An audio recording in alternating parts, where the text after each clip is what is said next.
Hello everyone, it's Mike from Just Lifestyle, and yeah, for today's video, I decided to just scrap the 39 minutes of training title just because, yeah, we're not gonna be doing a 39-minute stream. Because today, basically, I just finished my British Rapidplay Championship, and I wanted to basically just give some initial thoughts and reflections about the tournament. So, firstly, I haven't watched over. I mean, I generally don't, but I haven't watched over my stream yesterday, and I can imagine I must have been a complete mess because not only was the day grueling, but I had no food, so obviously that's going to take its toll. And I'm also experimenting with like screen sharing. Let's see if this works. Can you see like my drawings on the screen?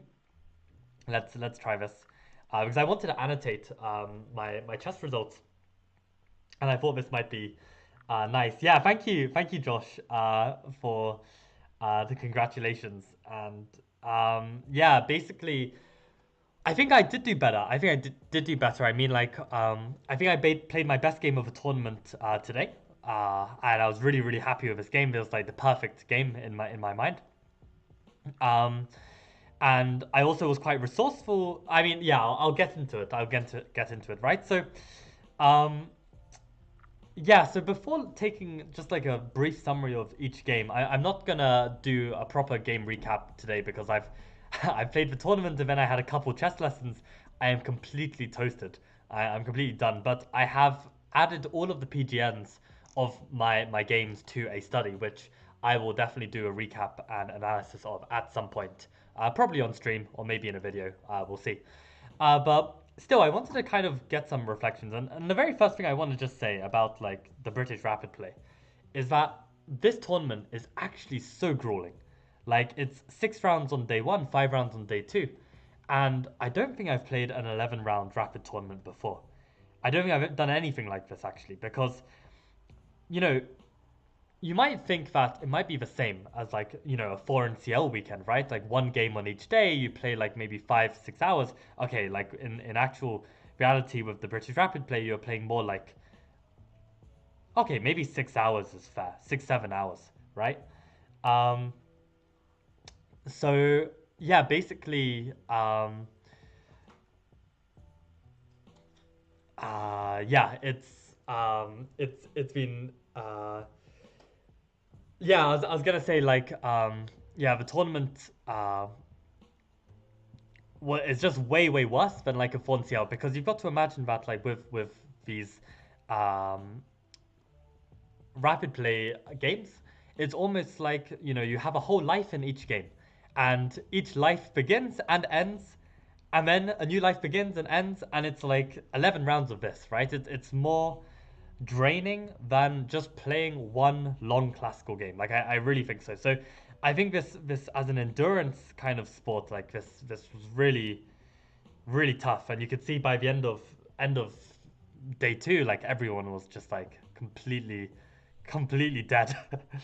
But let me quickly briefly discuss. I just got a call, so um,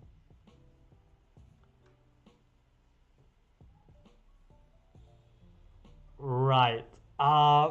Okay.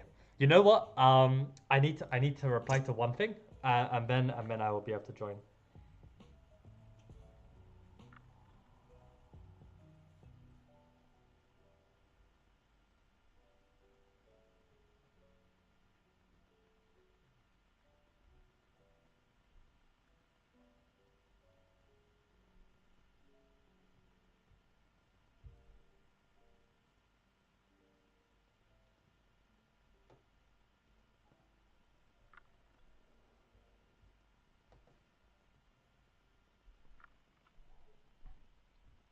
Okay, yeah, sorry about that, guys.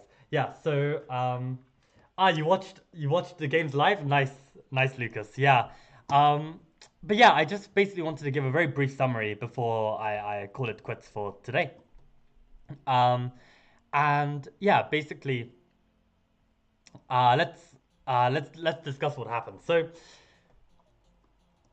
I wanted to say, first of all, that I played 1c3 Venom in almost all my rounds, except for the last round and my first round. And actually, the first round, the reason why I played one knight f3 was because my opponent was a junior, and I felt like, playing 1c3 on her might be a bit lost.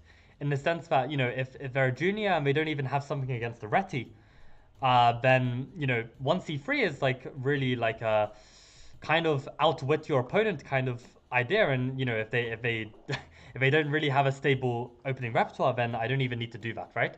So I played one knight f3, but then she responded with knight c6. And because of this, I just switched to d4 and then c3. So I basically switched into my 1c3 repertoire. And I basically played this on all of the games, except for my last round where I played a slug, which was a pretty crazy game. Yeah, can't believe you played a slug at the end. Yeah, I mean, I was basically just quite tired.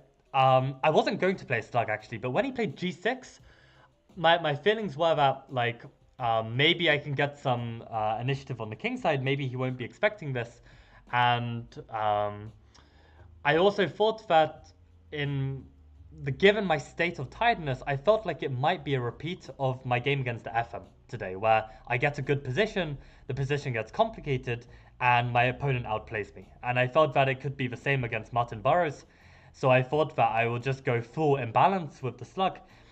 And yeah, unfortunately, it just didn't work. Like, I think the other problem with playing the slug was that I tried castling queenside and attacking the king, and this is a style of chess I haven't played for like many years. So, like, I was definitely rusty with this kind of attack, and yeah, it really showed. I spent 1 minute on knight a3. Like, see, I didn't even realize. Like, I spent a minute on knight a3. Like, I thought I spent like 10 seconds. Like, that's how tired I was. Like, I was really not with it. But what I wanted to say was that the good news is that these games, I played my 1c3 Venom, and as we can see, I got one and a half, two, three out of five, right? If I 1, 2, 3, 4, 5, yeah. So I got 3 out of 5 as a total result. But from the opening, I actually had a 5 out of 5 success rate where I was like at least +2 or more from the opening. And this is against the FM, this is against all of these opponents. So I was at least +2 in the opening against all of these opponents. So that we can say is a job well done in the opening. And for the black side, I also think openings went very well. I mean, I had like a modern here, another modern, another modern. No, this wasn't a modern. This one was a modern. So I had 3 moderns. And from the opening again, I had, well, the result, what did I have? I had 1 out of 3 as a result. But my openings again, I would say, okay, against Borna, it was a bit dodgy. So I'd give that either a loss or a half. Like, it really wasn't great, but maybe half. Like, I was slightly better at points. And then against Alexander, I think, like, okay, maybe I could say it was a draw as well. I don't think I had, like, big winning chances, even though in the game I felt like I may have had some. And then against Srivasan, then, yeah, I definitely felt like I had a winning position. So from the opening, I guess I had 2 out of 3, which with black, is not bad. This is like two draws and a win. From the opening, this is good. And then finally, then we have the Benoni and Benoni here. And Benoni, we had what results we got? We got 1 out of 2. And from the opening, I think we got 2 out of 2. Although I was very, very careless in this game against Krissa. Yeah, and I completely gave back my advantage. Like, I really could have avoided her counterplay, but yeah, this is maybe a problem which I'll get into, like, against like weaker opponents. I'm really bad at like staying completely focused and making sure that I'm really playing the best chess I can, because there are just so many factors that are like going into my mind over their moves, and I get confused and then I play worse. It's like really, really interesting. And then finally we have this one, which is Slug. I got a 0, and from the opening, yeah, probably I never had a chance. So, I mean, from what we can see is that my openings tended to be a lot better than my results, which shows that either I've got inexperience of the openings, or I just need to get better at my actual chess. And I think for c3, this is where the inexperience showed. Like, I think I had like a couple positions where I could just, completely close off the game, like finish up the game, but I just didn't see the way to progress. And I think for the other games, like especially these Benoni games, definitely it's not a fault of inexperience, but just a fault of chess, like middle game skills. Um, and I think, yeah, there's so many things that went wrong in some ways. Like day one was definitely like a real tactical mess. Like I really wasn't seeing as much as I should have. Um, and yeah, and I think maybe I need to actually think about like doing some in-person training of tactics because I think I had some over the board like blindness. Um, and I think this is also just kind of a fact whenever you don't play over the board for a while, like in a tournament setting especially, you just get rusty. So in a way, I am kind of looking forward to my next tournaments coming up in Oslo. I'm playing one rapid and two blitz tournaments, and I think I'm going to be a lot sharper and a lot more smooth with the pieces when I play. It's just like I've been doing so much online training recently. I think like I've yeah been caught napping a little bit with the over the board vision. Um, but yeah, Slug was an interesting choice against 2000. Yeah, and I mean Martin Burrows is a strong player. Like I've played him twice before. I got one draw when I played Wing Gambit against him in Classical, and then I got a loss when I had the black side and I was playing my Modern.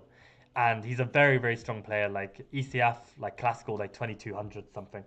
So a very strong player, and I thought my Slug was a good attempt. I mean, I'm gonna go through the games on a different day, and you'll see. I think it was a good attempt, but yeah, I mean, I just didn't get my chance to outplay. Ponziani not working out. Well, I didn't play any Ponziani, but the one C3 I think wasn't so bad. Yeah, welcome Arjun, welcome Jet, welcome Yevgeny. Um, yeah, I have online chess blindness, but crazier over the board, right? Yeah, I think it's probably whatever you have the most experience of, you're going to be slightly better. But ultimately, really, you want to get to a place where, you're like Dubov, who, when asked, like, does he prefer online chess or in person chess, he said chess is chess. Doesn't make a difference to him. And I think it really should be like that as well. I think I just haven't played enough in person at all. And I think, like, you can't, like, it doesn't really matter how you learn chess, whether you learn it online or in person, but as long as you have a bit of practice in person, then I think this will make the difference. Um, didn't play a4 after a6 is a blunder. Yeah, from my Benoni opponent. Yeah, yeah. She actually, Krista was a girl and just a junior. I mean, actually, that was the other thing. I played almost all juniors this tournament, but in a way, I don't even mind because I've played so many juniors now. Like, I kind of like have a. I feel like I've got a good practical edge. Like, I know how to like play against juniors, which maybe should be a video. Um, um, I'm just gonna make a note because I just had an interesting idea for this video, how I can give some tips. Um, but yeah, guys, I'm gonna call it a day. Like I'm just gonna go relax. Like maybe run myself a hot bath. I opened up this this tab to show that Rubber Soul is a music album by the Beatles, which I've really been enjoying recently. So definitely have a listen to that if you like. And yeah, I'm just gonna call it a day. So in fact, actually, I think I'm gonna need to take the day off tomorrow as well. Just from training chess, just because like yeah, I just need like literally this weekend you don't understand how exhausting it was. It was just completely brutal. So yeah, I think I'm gonna take a day off tomorrow. So apologies in advance. Definitely like keep training if you're interested in training. And yeah, I will post a video on how to play against juniors. I think I've got some interesting tips about this, and I've got some good results recently against them. Um, and yeah, it was FIDE rated. I'm pretty sure I lost a heck of a ton of FIDE points. But it's funny because I would have lost even more had there not been the update recently, boosting a bunch of my opponents like from like 1400 to 1700. So this makes a big difference. But yeah, guys, I'm going to call it a day. I appreciate everyone tuning in as always. And yeah, I think I've got a busy day tomorrow, so I think it's going to be tough to stream. Maybe this will change, but probably day off tomorrow, and then we get back to the grind on Tuesday, and I will definitely recap all of these games with you guys because I think there's a lot I can learn from them. So, okay, thank you for watching, and I think I'll see you guys on Tuesday. Uh, have a good evening.